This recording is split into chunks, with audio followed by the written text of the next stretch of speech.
your hand. Yeah, so this is a very famous part from THÄNG's MV Samatua. And a few years ago, he released this MV, and at the age of 8, I was really confused. I thought, how can another guy fall in love with another guy? And that is how I discovered gay people. So, thinking about the things nowadays, I finally caught a question for myself. How can be a girl who's always taken pride in all the books I've read, all the movies that I have watched? I didn't know about such a simple things like this. Such a simple things that most of us have known about. And so, for today talk, I'm going to talk about the representations of minorities in the media. I'm Linh from class 882, and it's my honor to be here on the Alpha Talk stage.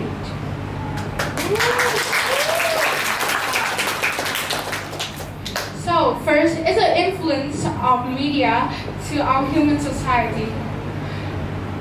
Entertainment is for different purposes, such as social, economic, psychological purpose. It exists to various forms, and one of the most significant examples is books, movies, and music. Entertainment first started out as a way for people to relax and distract themselves from negative feelings, although now it has grown into to be one of the most important factors to build up the world that we live today. It affects the tiniest thing in our life, like our daily routine, waking up, grab our phone, check if something new, to the way we view the world, and more particularly, the way we view minorities. Next, our main part, the representations of minorities in the media. First is the underrepresentation of actors and actresses in the entertainment industry, or movie industry in particular. In here, we can see the diagrams of all the female lead actors, and the white population here make up 61.1% of the lead actors, despite the fact that they make up 97% of US population.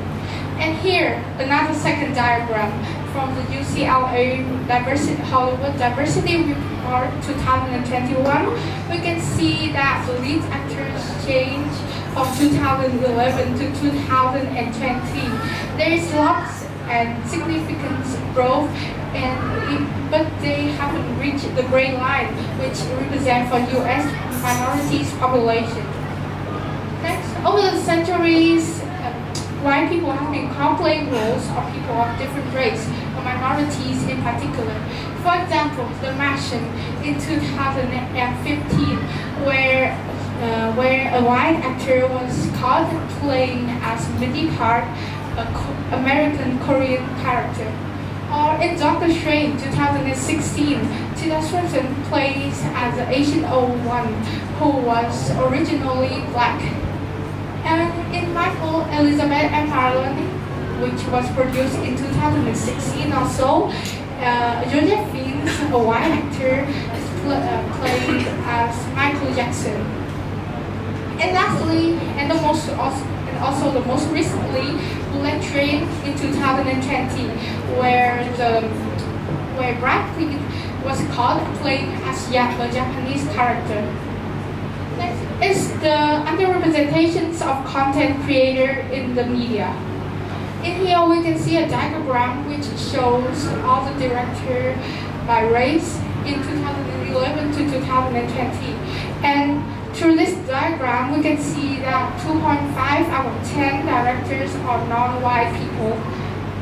And also in this diagram we can see that every 10 writers, there are nearly 3 of them are not white.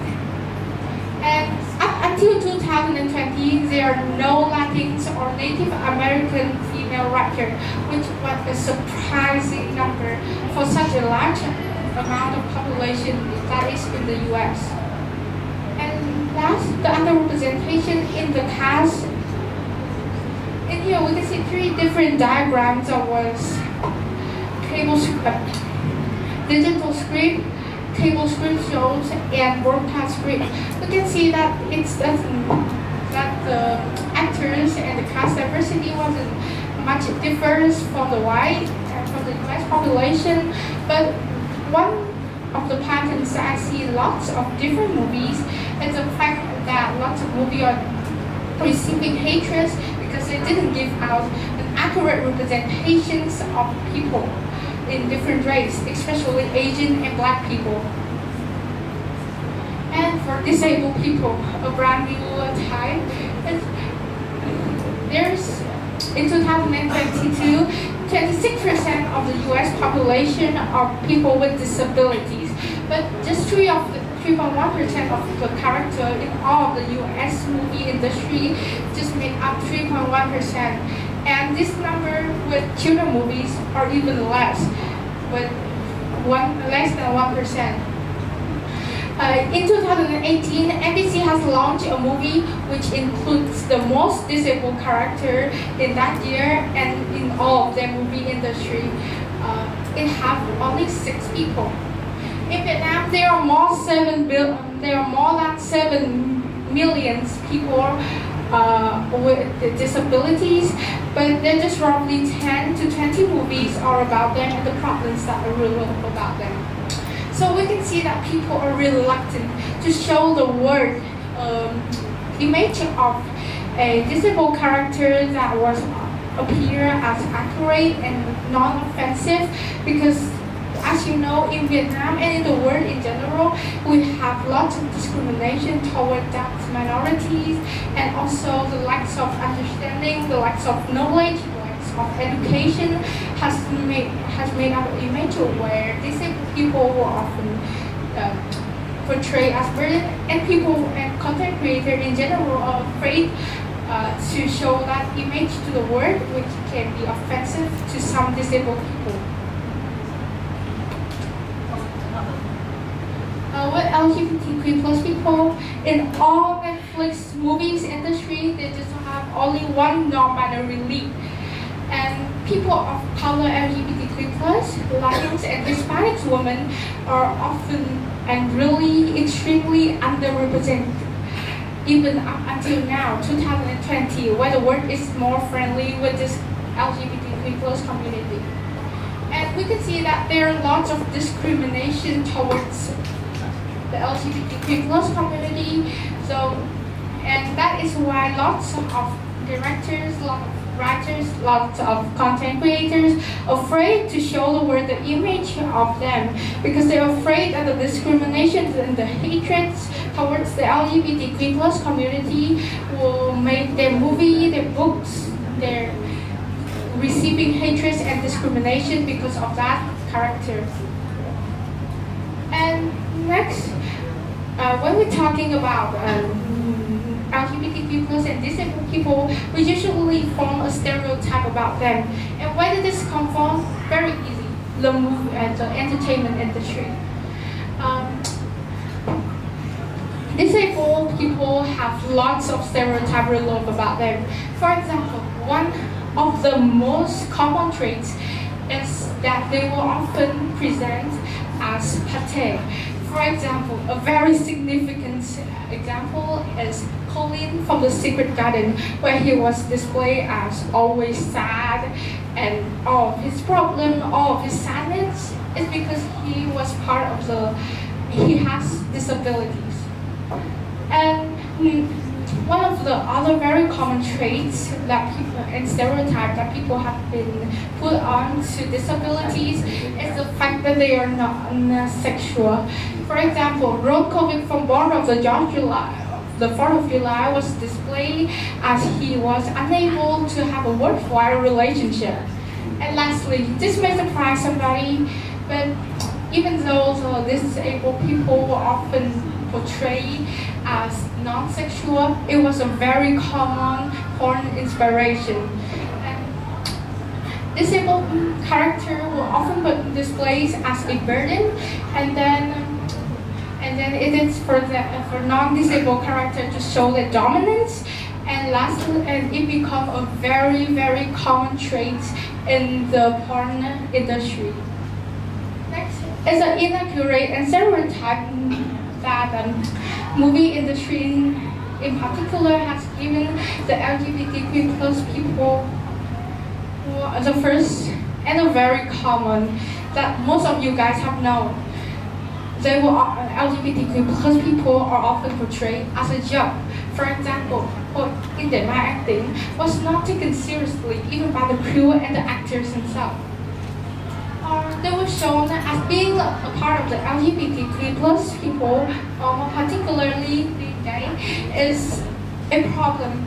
For example, character Mạnh from THÀNH was portrayed as if all of his problems revolve about the fact that he's being gay.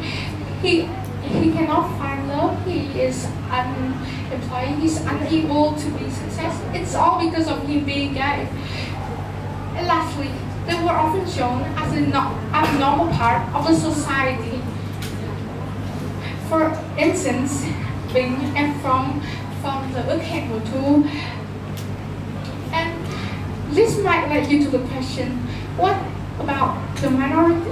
What is the future of minorities representation? Will it be bright? Will it be dark? Will it get better or will it be worse? And there was something that I have to say, that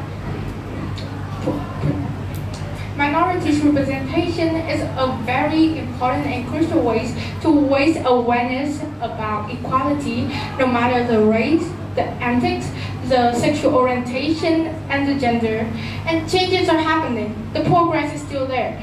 For example, Raja and the Last Dragon's crew were mostly made up by Southeast Asian characters, and the main character, Raja, voice actor was by Kelly Marie Chen, which is a Vietnamese American girl.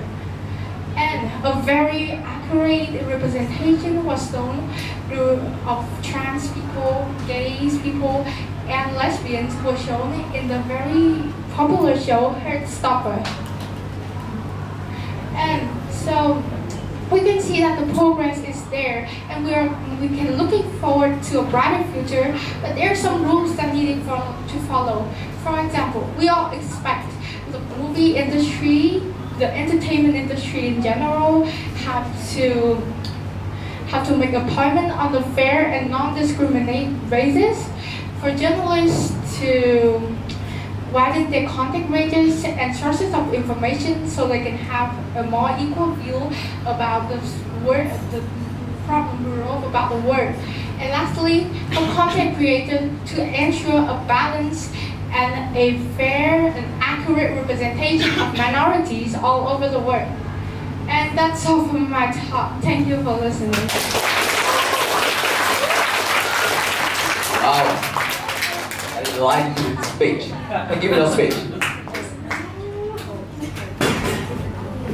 Okay, I see that you're really confident when you speak on the stage right now. So how do you feel right now?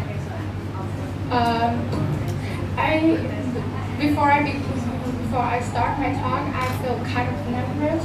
But right now, standing here after finishing my talk, I feel like a strange feelings is in my heart, and I feel like this is a very great opportunity for me to talk and share my ideas with anyone. I think that I feel more exciting than worried. It's okay, I have to admit that I really admire you because you put a lot of effort into your speech. You have a lot of research and diagram on your speech, so how long did you spend practicing and you're researching about your speech? I spent quite much time actually. It's about more than a week, nearly a month. Okay.